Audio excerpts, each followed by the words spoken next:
बिस्मिल्लाहिर्रहमानिर्रहीम।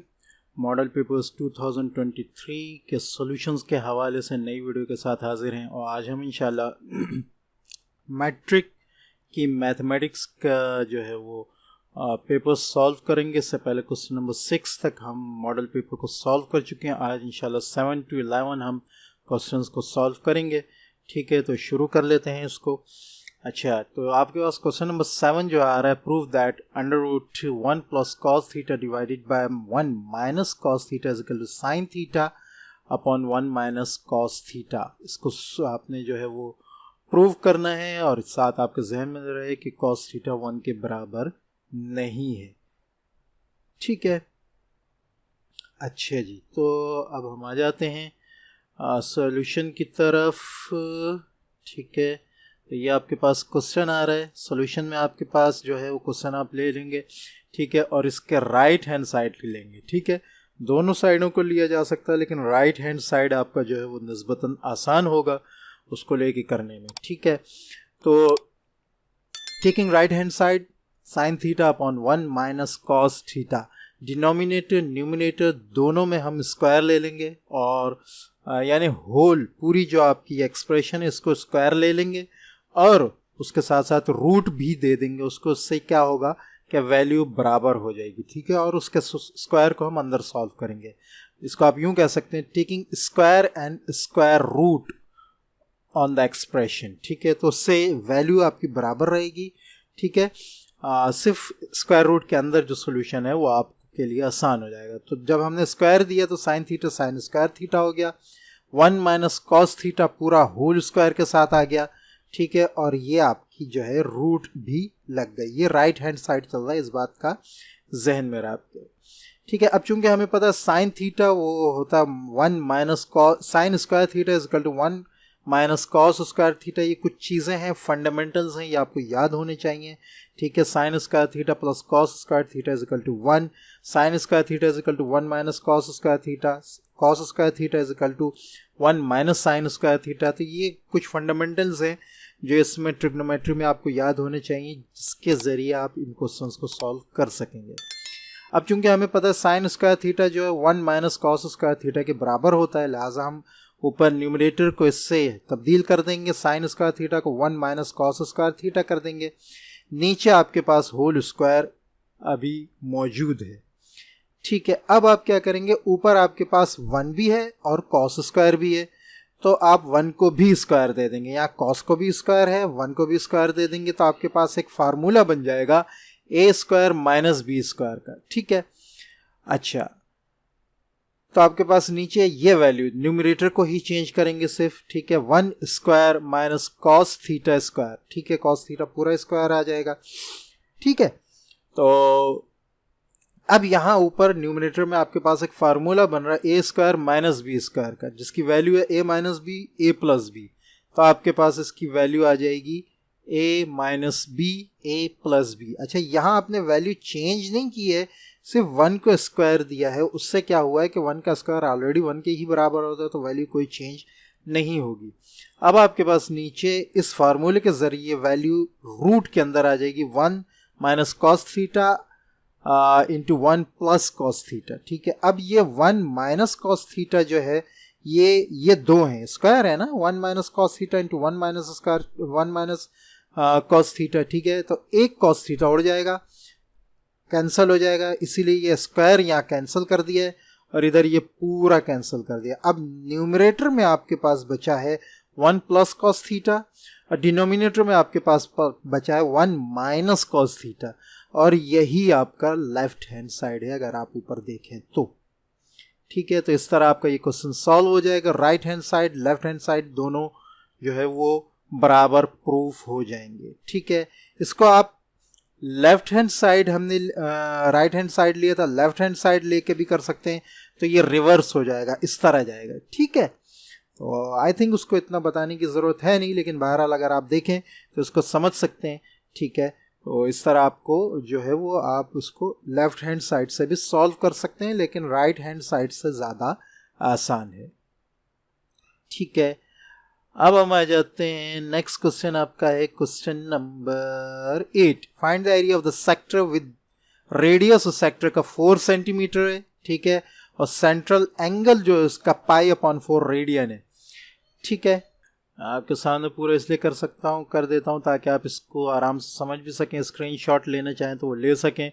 जो बच्चे मेरे व्हाट्सएप ग्रुप्स में रजिस्टर हैं तो उनको इंशाल्लाह इसका PDF भी मिल जाएगा, ठीक है। Find the area of the sector with central angle of π/4 radian in circle of radius 4 centimetre, ठीक है।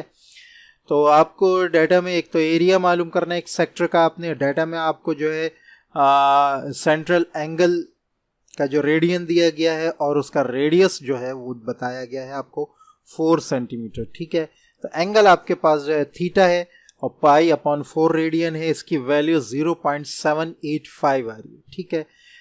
कैसे आ रही है हमें पता है, पाई जो है वो 22 डिवाइडेड बाय 7 होता है, जिसको हम 3.142 भी कहते हैं। इसको मज़ीद अगर हम 4 से डिवाइड करें जैसे कि ऊपर डिवाइड हो रहा है तो इसकी वैल्यू आपके पास 0.785 आ जाती है, जो ये आपके पास मौजूद है, ठीक है। रेडियस सर्कल का आपके पास 4 सेंटीमीटर है। एरिया ऑफ दैट सेक्टर मालूम करने का फार्मूला जो है 1/2 रेडियस स्क्वायर थीटा है, ठीक है। तो रेडियस आपके पास 4 सेंटीमीटर है, ठीक है, और थीटा आपके पास जो है वो 0.785 है। 1/2 से आप फार्मूला फिट कर देंगे, area of sector 1/2 4 square into 0.785, ठीक है। 4 का स्क्वायर 16 आ जाएगा, ठीक है। 16 को आप 0.785 से मल्टीप्लाई करेंगे, ठीक है, और उसके बाद 1/2 से मल्टीप्लाई का मतलब ये है कि 2 से डिवाइड कर देंगे, ठीक है। तो आपके पास 6.285 आंसर आ जाएगा। 85 यहाँ 83 आ रहा है, उसकी वजह ये है कि आगे डेसिमल्स इन्होंने नहीं लिए हैं, इसके अगर वो ना लें तो हमारे पास 83 आ जाएगा। आंसर दोनों सही है, ठीक है। तो आपके पास जो एरिया है वो 6.283 या 6.285 centimetre is to power square आ जाएगा, ठीक है। अच्छा जी, नेक्स्ट क्वेश्चन आपके पास थ्योरम है, a straight line drawn from the centre of a circle to bisect a chord. Chord जो है वो डायमीटर नहीं होनी चाहिए, is perpendicular to the chord, वो परपेंडिकुलर होती है कॉर्ड पर, हमें ये प्रूव करना है, ठीक है। ये आपके सामने लिखा है 25.2 थ्योरम है ये। अ straight line drawn from the centre, एक स्ट्रेट लाइन है जो सेंटर से ड्रॉ की गई है, ठीक है। ये बाइसेक्ट कर रही है, ये शर्त है, बाइसेक्ट यानी दूसरी जो कॉर्ड है उसके बीच से गुजर रही हो, ठीक है। बाइसेक्ट कर रही है यानी उसको दो बराबर हिस्सों में तकसीम कर रही है। अगर इधर आएगी तो परपेंडिकुलर नहीं होगी, बीच में आनी चाहिए। अच्छा, drawn from the centre of a circle to bisect a chord, यहाँ से ड्रॉ की गई दूसरी कॉर्ड को बाइसेक्ट कर रही है, which is not a diameter, diameter नहीं होनी चाहिए वो, is perpendicular to the chord, तो ये इस कॉर्ड पर परपेंडिकुलर होगी, ठीक है। तो अब हम गिवन बनाएंगे। गिवन हमारे पास है circle with centre O, centre O है, कॉर्ड उसकी ए बी है, ये ए बी कॉर्ड है, ठीक है, जो कि सेंटर ओ से नहीं गुजर रही, मीन्स के वो डायमीटर नहीं है, ठीक है। अ स्ट्रेट लाइन ओ सी, एक स्ट्रेट लाइन ओ सी बनाई गई है जो बाइसेक्ट कर रही है ए बी को पॉइंट सी पर, ठीक है, पॉइंट सी पर दो बराबर हिस्सों में तकसीम कर रही है, ठीक है। तो मीन्स के ए सी जो है वो बी सी के बराबर हो रहा है, बाइसेक्ट कर रही है तो बी सी और ए सी दोनों बराबर होंगे। हमें प्रूव ये करना है कि ओ सी जो है वो ए बी पर परपेंडिकुलर है, ये यहाँ पे लिखा हुआ है। कंस्ट्रक्शन में हम ओ को ए से और ओ को इधर बी से जोड़ देंगे, ठीक है। अब हम आगे इसकी स्टेटमेंट्स देख लेते हैं, ठीक है। तो स्टेटमेंट देखने के लिए मैं पहले वो पिक्चर को भी यहाँ ले आता हूँ ताकि थोड़ी सी आसानी हो जाए जी। तो ये पिक्चर भी आपके सामने है, ठीक है। हम कॉरेस्पॉन्डेंस लेंगे ओ सी ए और ओ सी बी, इन दोनों ट्राइंगल को कॉरेस्पॉन्डेंस में लेंगे तो हमारे पास ओ ए ओ बी के बराबर है, ओ ए ओ बी के बराबर है, क्योंकि दोनों जो हैं रेडियस हैं तो रेडियस बराबर ही होगा, ठीक है। उसके साथ साथ ए सी जो है वो बी सी के बराबर है, ए सी जो है वो बी सी के बराबर है, ये गिवन में था हमारे पास, ठीक है। और ओ सी के बराबर है, दोनों कॉमन है, कॉमन साइड है, तो दोनों ट्राइंगल जो है वो एस एस एस पोस्टुलेट से आपके बराबर हो जाएंगे। पोस्टुलेट्स पर मैंने क्लास 9th के बिल्कुल शुरू में थ्योरम्स में बहुत तफसील से बात समझाई है। अगर आप पोस्टुलेट्स को समझ लें तो इंशाल्लाह आपको थ्योरम्स में इनको कभी याद करने की समझने की ज़रूरत नहीं पड़ेगी। ये 2 मिनट का काम है जो हो सकता है, लेकिन शर्त यह है कि आपको ट्रायंगल के पोस्टुलेट्स याद हो और समझ में आए हो। ठीक है, तो एसएसएस पोस्टुलेट से ये ट्रायंगल जो है आपके पास दोनों ट्रायंगल बराबर हो जाएंगे। गिवन भी में भी इसी तरह आ रहा है। ठीक है, गिवन के बारे में भी मैंने पूरी तफसील से वहाँ बताया कि ज़रूरी नहीं जो बुक में आपका गिवन है आप वही इम्तहान में भी लिखें। अगर कॉन्सेप्ट आपको आता है तो इंशाल्लाह थ्योरम्स आपके हाथ से कभी नहीं जाएंगे। ठीक है, अब आप ये देखें मेजर, अब ये आपके पास ये आ गया है, दोनों ट्रायंगल जो है बराबर हो गए। ठीक है, अब जब दोनों ट्रायंगल बराबर हैं तो हमारे पास एक एंगल है OCA और दूसरा एंगल है OCB, ये दोनों भी बराबर होंगे। ठीक है, ये दोनों बराबर होंगे। जब ये दोनों बराबर हैं, कॉरेस्पॉन्डिंग एंगल्स हैं दो कॉन्ग्रुएंट ट्रायंगल्स के, तो हम देख रहे हैं कि एक पूरा ट्रायंगल भी यहाँ पे बन रहा है। ठीक है, एक पूरा ट्रायंगल भी यहाँ पर बन रहा है। ठीक है, तो चूंकि ये दोनों बराबर हैं तो लिहाजा जब हम इन दोनों को प्लस करेंगे तो ये सप्लीमेंट्री एंगल्स देंगे 180 डिग्री का। ठीक है, जब एक तो ये दोनों बराबर हैं, ठीक है, दूसरे इन दोनों का जो प्लस है, इन दोनों का जो सम है वो हमें 180 डिग्री देगा। ठीक है, तो जब दोनों बराबर भी हैं प्लस दोनों का 180 डिग्री भी आ रहा है तो मीन्स दोनों 90 डिग्री के हैं। यही हमने प्रूव करना था। मेजर एंगल OCA आपका 90 डिग्री का, नहीं ये प्रूफ नहीं करना था, अभी इसके साथ जोड़कर हम दूसरी चीज प्रूफ करेंगे। OCA 90 डिग्री हो गया, OCB 90 डिग्री हो गया। जब ये दोनों 90 डिग्री है तो मीन्स OC लाइन जो है वो AB पर परपेंडिकुलर है। यही हमने प्रूफ करना था। ठीक है, तो आई होप ये आपको थ्योरम बहुत अच्छी तरह से समझ में आया होगा। ठीक है, नेक्स्ट थ्योरम जो है, नेक्स्ट क्वेश्चन जो है आपका वो भी एक थ्योरम ही है। ठीक है, क्वेश्चन नंबर 10 आपका, if the angle subtended by two chords of a circle और कॉन्ग्रुएंट सर्कल्स, दो थ्योरम है इसमें। ठीक है, तो हमें दोनों वो करने होंगे। At the centres corresponding centres are equal, the chords are equal. ठीक है, पहले हम एक सेंटर एक सर्कल पे करेंगे, उसके बाद फिर दोनों दूसरे सर्कल पे भी करेंगे, दोनों करने हैं हमें। ठीक है, if the angle subtended by two chords, एक एंगल है, ठीक है, जो बनाया गया है टू कॉर्ड से, ठीक है, AB कॉर्ड और PR कॉर्ड, ठीक है, और कॉन्ग्रुएंट सर्कल्स। ठीक है, तो कॉन्ग्रुएंट सर्कल हम नीचे देखेंगे। एट द सेंटर्स, अच्छा सेंटर से, ठीक है, एंगल बनाए गए हैं, यहां से ऐसे और यहां से ऐसे सेंटर पे। तो ये एंगल जो है, ठीक है, at the centres are equal, ये दोनों इक्वल है।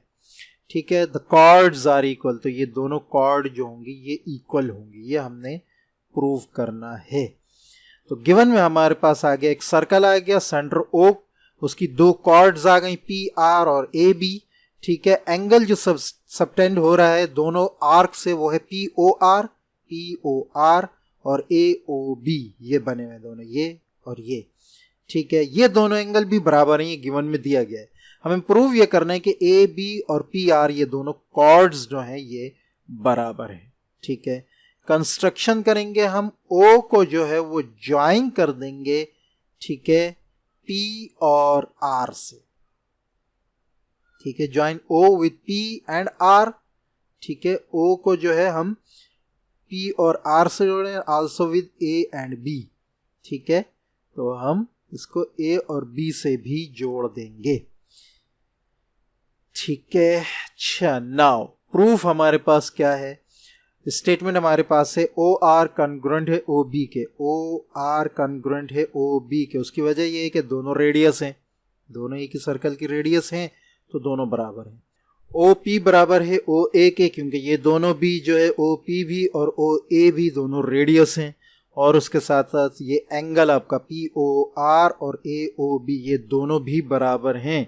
जब ये दोनों बराबर हैं और दो साइड्स बराबर हैं तो SAS पोस्टुलेट से आपका POR ट्राइंगल और AOB ट्राइंगल दोनों बराबर हो जाएंगे। जब ये दोनों बराबर हो जाएंगे तो आपकी लाइंस PR और AB चूंकि कॉरस्पॉन्डिंग साइड्स हैं ये भी दोनों बराबर हो जाएंगी और आपने यही प्रूव करना था। ठीक है।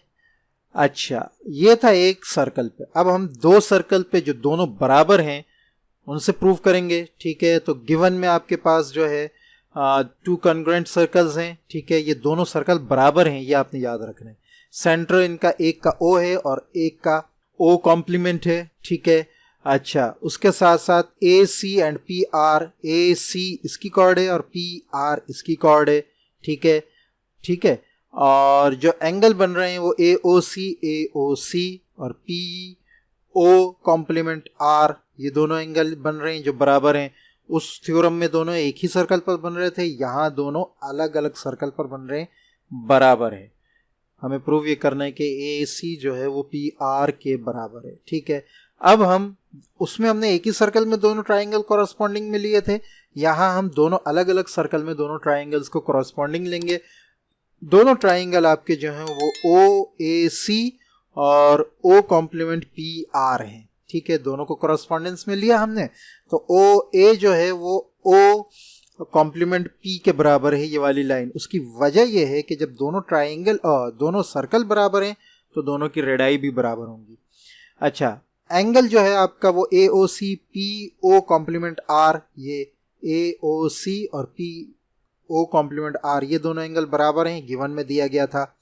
ठीक है, और दूसरी रेडाई दोनों सर्कल की ओ सी और ओ कॉम्प्लीमेंट आर, ओ सी और ओ कॉम्प्लीमेंट आर, ये दोनों भी बराबर हैं। जब ये तीनों चीज़ें बराबर हो गई तो ये बनने वाले दोनों ट्राइंगल आपके बराबर हो गए। ओ ए सी और ओ कॉम्प्लीमेंट पी आर दोनों ट्राइंगल आपके बराबर हो गए एस एस पोस्टुलेट से।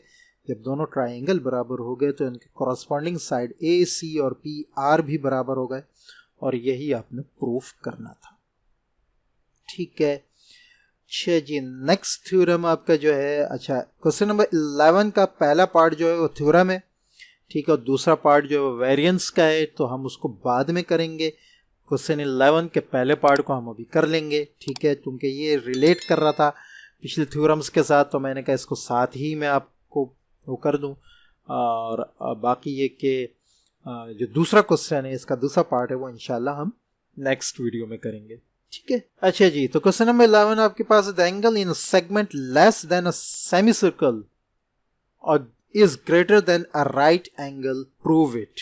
ठीक है, the angle in a segment less than a semi circle is greater than a right angle. अच्छा, ये दो तरह आ सकता है, एक इस स्टेटमेंट से भी, the angle inscribed in a minor arc is obtuse, इस स्टेटमेंट से भी। दोनों स्टेटमेंट्स को समझने की थोड़ी सी कोशिश कीजिएगा। ठीक है, तो स्टेटमेंट आपके पास है the angle in a segment less than a semi circle. ठीक है, देखिए ये सर्कल है आपका, इसके दो सेगमेंट है, एक ये आ रहा है ए डी बी, ये हिस्सा है, और एक है ए सी बी। ठीक है, तो ये वाला जो हिस्सा है सर्कल का, ये सेमी सर्कल से ज़्यादा है, और ये वाला हिस्सा जो है ये सेमी सर्कल यानी आधे सर्कल से कम है। ठीक है, अब आपको सेमी सर्कल का हिस्सा पता चल गया। ठीक है, अब the angle in a segment, ठीक है, उस टुकड़े में जो एंगल बन रहा है, उस टुकड़े में जो सेमी सर्कल से कम है, is greater then right angle. ये वाला इंस्क्राइब्ड एंगल कहलाता है। ये जो इस आर्क के अंदर बन रहा है, ये एंगल 90 डिग्री से ज़्यादा होगा, इसको इंस्क्राइब्ड एंगल भी कहते हैं। और इस आर्क को जो लेस देन सेमी सर्कल है, माइनर आर्क भी कहते हैं। जो ग्रेटर देन सेमी सर्कल है उसको मेजर आर्क कहते हैं। ठीक है, और उसके साथ साथ इसके बीच में जो एंगल बन रहा होता है उसको हम सेंट्रल एंगल कहते हैं, जो आगे आ जाएगा। ठीक है, अब गिवन आपके पास है in a circle with centre O. ठीक है, अब हम इसको सॉल्व कर लेते हैं। ठीक है, एक सर्कल है जिसका सेंटर ओ है, इसमें ए सी बी ये इंस्क्राइब्ड एंगल है, अंदर बनने वाला एंगल है माइनर आर्क का। कौन सी minor arc? A B minor arc का। ठीक है, अच्छा, A O B is a central angle of corresponding major arc A D B. ये major arc A D B है, इसके बीच में सेंट्रल एंगल एक बन रहा है ये। ठीक है, ये याद रखें, ये अंदर का एंगल नहीं है, ये बाहर का, ये वाला एंगल है जो ब्लैक कलर से हुआ हुआ है, कलर हुआ हुआ, ये ए ओ बी एंगल हमने लेना है। ठीक है, तो AOB is a central angle of corresponding major arc ADB, ये सेंट्रल एंगल है उस बड़ी आर्क का ADB जो आर्क है। हमने प्रूफ क्या करना है, ACB जो है ये ऑब्ट्यूस है, मींस 90 डिग्री से ज्यादा का है। ठीक है, स्टेटमेंट आपकी हो गई, गिवन हो गया, प्रूव हो गया, टू प्रूव हो गया। अब हम प्रूफ की तरफ आते हैं। पहली स्टेटमेंट आपके पास है मेजर एंगल AOB जो है वो ग्रेटर देन होगा 180 डिग्री AOB। उसकी वजह क्या है, central angle of major arc, major arc जो भी होगी उसके अंदर बनने वाला इंस्क्राइब नहीं, मेजर एंगल जो है वो हमेशा आपका यानी सेंट्रल एंगल जो है वो हमेशा 90 डिग्री से ज़्यादा का होगा। ठीक है, ये हम पहले प्रूव कर चुके हैं और थ्योरम्स में। ठीक है, तो उसको यहाँ बताने की ज़रूरत नहीं है, लेकिन आपने ये याद रखना है। तो लिहाजा AOB एंगल जो है वो 180 डिग्री से ज़्यादा है, ग्रेटर देन है, क्योंकि वो सेंट्रल एंगल है मेजर आर्क का। Now major angle AOB is equal to major angle ACB। Major angle AOB जो है वो इस अंदर इसके माइनर आर्क के अंदर बनने वाले इंस्क्राइब्ड एंगल ACB के डबल होगा। ठीक है, क्यों? किसी भी सर्कल के अंदर बनने वाला सेंट्रल एंगल जो है, जो मेजर आर्क का सेंट्रल एंगल होगा, वो माइनर आर्क की इंस्क्राइब्ड एंगल के हमेशा डबल होगा। ये भी प्रूव हो चुका है अपनी जगह पे।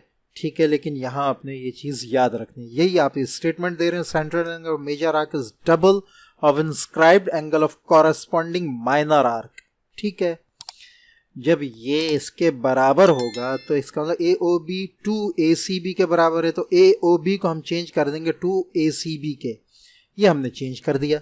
ठीक है, और इसको हमने 180 डिग्री से ग्रेटर कर दिया। जब 180 डिग्री से ग्रेटर हो गया, दोनों साइड हम 2 से डिवाइड करेंगे, तो मींस आपका 2 मींस आपका ACB एंगल जो है वो 90 डिग्री से ज्यादा का प्रूव हो जाएगा।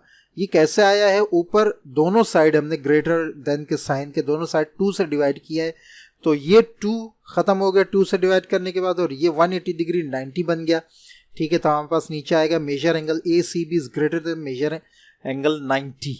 ठीक है, और यही हमने प्रूव करना था कि ACB जो है 90 डिग्री से ज़्यादा का है, यानी ऑब्ट्यूस एंगल है। ठीक है, तो आई होप ये क्वेश्चंस आपको समझ में आए होंगे। वीडियो अच्छी लगे तो इसको लाइक करें, दूसरों से शेयर करें, और चैनल को सब्सक्राइब करना बिल्कुल ना भूलें। आगे बहुत काम की वीडियोस आने वाली है, मेरी वेबसाइट को भी विजिट करें, बहुत काम की चीज़ें आपके लिए उसमें अपलोड की गई हैं। इतना मैटर मौजूद है जो इंशाल्लाह आपके इम्तिहान की तैयारी के लिए बिल्कुल काफ़ी होगा, बल्कि आई थिंक कि आप उस पूरे को कवर भी नहीं कर पाएंगे इम्तिहान की तैयारी के लिए। तो इंशाल्लाह मिलते हैं नेक्स्ट वीडियो में, तब तक के लिए इजाज़त। अस्सलामु अलैकुम वरहमतुल्लाहि वबरकातुहू।